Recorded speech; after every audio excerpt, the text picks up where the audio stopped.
Joey here for Digital DJ Tips, and welcome to the fourth and final installment of Making Your First Tune, a guide for DJs. First off, congratulations for sticking it out, and thanks for taking time to join me in this Ableton course.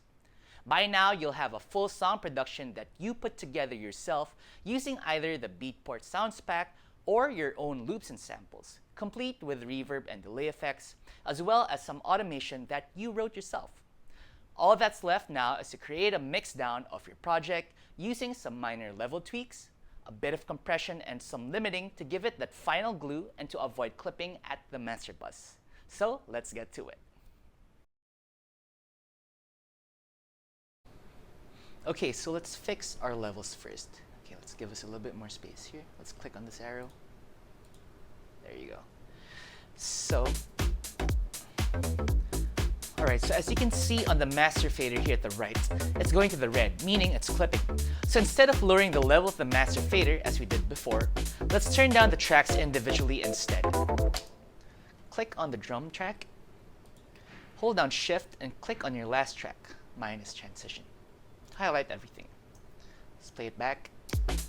Okay, now let's try bringing the volume level down so that it stops clipping. This is alright. Okay, great. Now we can adjust some levels. This is entirely up to your taste, so I suggest just going through your track and making those tweaks based on what you like. Generally in dance music, the drums need to be heard as this provides a groove. So let's use that as a benchmark or as our loudest track, then just lower the others. Before you do that, don't forget to unhighlight everything. There you go.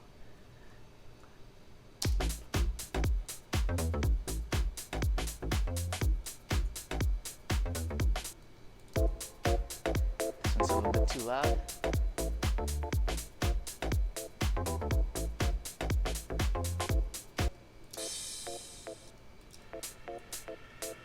Lower just a bit.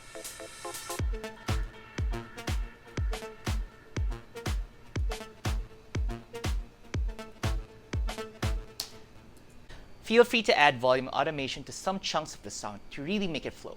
I'll add some here in the hook portion.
Okay, so now that we've fixed our levels and we aren't clipping anymore in our master bus, let's go ahead and add some compression. Let's start with our drum track.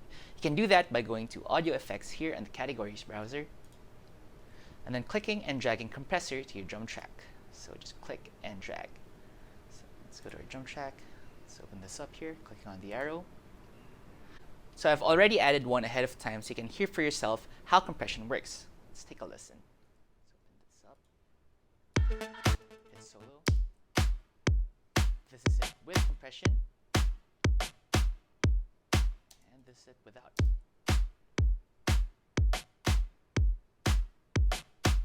Without. So as you can hear, with the compression of the drums, they sound a bit punchier and more immediate compared to the one without. It's not a difference in volume level as they're kind of the same volume, but the compressed version sounds a bit more aggressive and in your face. That's what compression can do. Basically, what a compressor does is it evens out the levels of an instrument by reducing peaks and, in turn, making the soft parts louder. The result of properly applied compression is the punchy sound you heard earlier in the drums, as opposed to the squashed sound that you hear sound engineers complaining about. Well, that's because applying too much compression sucks out the dynamics of a track by making everything sound like it's just one volume throughout. Here's how it sounds like with a ridiculous amount of compression. Here, that.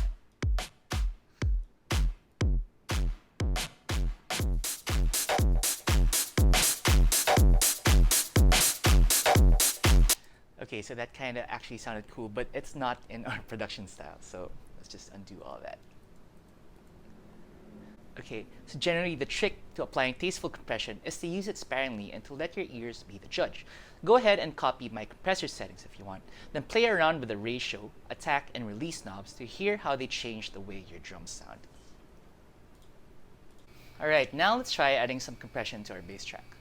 Once again, I've dialed in a setting that I liked ahead of time. Here's how it sounds like without. Let's solo it. And here's how it sounds with. You can hear a little bit of that reverb tail there. Alright, so go ahead and add a compressor to your bass track and copy the settings that I have on my compressor, then fiddle around with them like you did with the drum compressor earlier to get a feel for how compressor affects bass sounds. And then once you're done with that, why not try experimenting with adding some more compression here on your synth track. Now that we've added compression and tweaked our levels so that we don't go in the red in our master fader, you might notice that your track sounds a bit softer compared to some commercially released songs you have in your library. Well, that's because your track is unmastered. Mastering is the process of applying the final polish on your track by adding very subtle EQ, compression, reverb, soundstage changes, and other very small tweaks that get it sounding consistent on different playback devices like your iPhone earbuds, a car stereo, or a club sound system. There's no substitute for a properly mastered track, performed by an experienced mastering engineer. And I always recommend that you go that route if you have a song that you want to release commercially. But since we're working on a first project, we can apply one mastering effect that will bring up the overall volume of your production without it clipping. It's called the limiter, and what it does is it prevents any peaks from going beyond a certain point, which is what prevents the clipping. Let's try it out right now. Let's add a limiter to your master fader and see how it affects the volume of the song. Go to Audio Effects, here, click and drag limiter to your master bus. This one. Drag that all the way here. Alright. Looking closely, we can see that the ceiling is set at minus 0.30 dB right here. That's fine. Let's just leave that as is. What we're going to tweak here is the gain knob. Press spacebar to play back your track and then tweak the gain knob.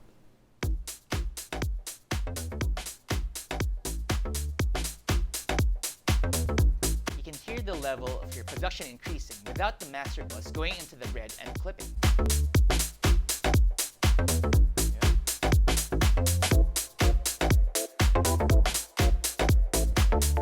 Don't overdo it though, because adding too much can make it sound squashed too. Let's try that.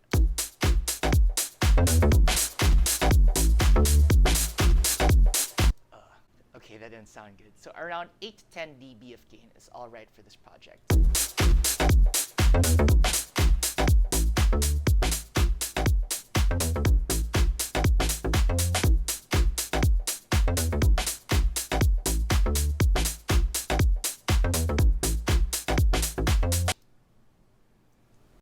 Alright, cool. Now that we're done, it's time to mix down our track. Head into Arrange View and highlight your entire project. Then get some space here. Okay. Then head to File, click Export Audio. Move that over here. Then in Dialer Options, choose Triangular if it's not selected yet. Then click Export and then choose a name for it. I'll use this one. You've now exported your file and it's ready for converting into an MP3. You can also choose to upload this straight to SoundCloud from within Ableton if you already have an account. You can share it using this window over here. So that's about it. Congratulations, you now have your very, very first production done in the can and ready to be shared with the entire world. Okay, so before we end this lesson, I just want to give you a quick rundown of hardware controllers that I recommend if you're thinking of getting one. So as always, my first suggestion is to get a 2-octave keyboard controller. Something like this from Akai Professional. It's called the MPK Mini. It's something that's really handy and portable. I use this for a lot of my gigs, and whenever I want to write a song quickly, or if I have like a song idea that I have to write before I go to bed or something, I just whip this out from my bag, connect it to my laptop, and start making tracks or whatever. This MPC style grid of drum pads here is great for making drum loops, or punching out like a lead line or a bass line or whatever. And you can even use this on stage if you want. So I think this is a good all-arounder, and it's fairly inexpensive. It comes out at under $100. Right, now another keyboard that I have here is the Arturia Mini Lab. Now while this doesn't have the MPC style pads of the MPK Mini, you still have these 8 drum pads which you can use to create your loops or whatever. And I think like a big bonus here is that it has these endless rotary encoders which you can map to different parameters in Ableton Live. So that's pretty cool. Next, this is a different category of controller. This is the drum pads controllers. So instead of having just like 8 pads like in the MPK and in the Mini Lab, here you have 16, and these are all velocity sensitive. And this one from IK Multimedia, it's called iRig Pads. It comes with its own software, and you can even use this with your iPad or iOS device. And it's also relatively inexpensive. Now, if you want to spend a little more, you can get this one from Native Instruments called the Machine. This is the first generation Machine. I've had this for a couple of years. I still use it to this day. I think it's pretty useful. I think they're up to like their 3rd or 4th iteration right now, so you could check that out. It comes with its own software called Machine, which you can use within Ableton Live, and it also has a lot of great drum sounds, bass sounds, lead sounds, pads, everything. So I suggest you check it out if you want to spend a little bit more money on your drum pad. Now, lastly, this is the last category of controller that I want to show you.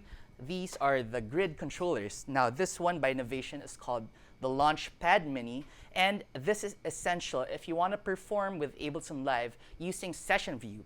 All of these buttons here, they launch clips within Ableton's grid. So if you have like if you have all your sounds in here, your drums, your loops, your bass, and everything, you could launch them one by one or simultaneously without having to go through your mouse, laptop, keyboard, and all that stuff. So I think it's not that expensive. This one comes out at I think $90 or a little bit more, and it comes with Ableton Live Lite as well. So buying this one nets you like the intro version of Ableton Live, which I think it's a pretty good deal. Now again, if you want to spend a little more, you can get this one. It's Ableton's own push controller. So I think they don't even market this as a controller anymore. They market it as an instrument because, well, yeah, you could actually create melodies, you could create chords. It certainly has enough buttons for that. You can even mix your entire production using the encoders over here. You can navigate, you can launch scenes and all that stuff. I think this is a great all-in-one device if you're really hell-bent on using Ableton not just as a production device in your studio, but as a live performance piece of software. So yeah, I highly recommend this. I just got this sometime last year, and I still can't stop using it. It is a great device, folks. Okay, so if you're curious about any of the controllers that I just showed you here, we have a stocking stuffers list which has links for the Akai MPK Mini and the Mini Lab. And also, we have a review of the Ableton Push up on the site. For the other controllers, I'm just going to link them in the notes over at the tutorial article over at the Digital DJ Tips site. So, just head on over to the site to check it out. All right, guys, so that's all the time we have for this final episode. So just to recap, we did 3 things in this tutorial. 1, we tweaked our levels and added some compression to our tracks. Next, we added a limiter to the master bus to avoid clipping and to increase our song's overall loudness. And finally, we mixed down and rendered our project into a file that you can share with others. I'd like to thank you once again for joining me in this short 4-week course on making your first tune. Check out the full training article over at digitaldjtips.com. And my name is Joey. Thanks again for watching, and I'll see you very soon.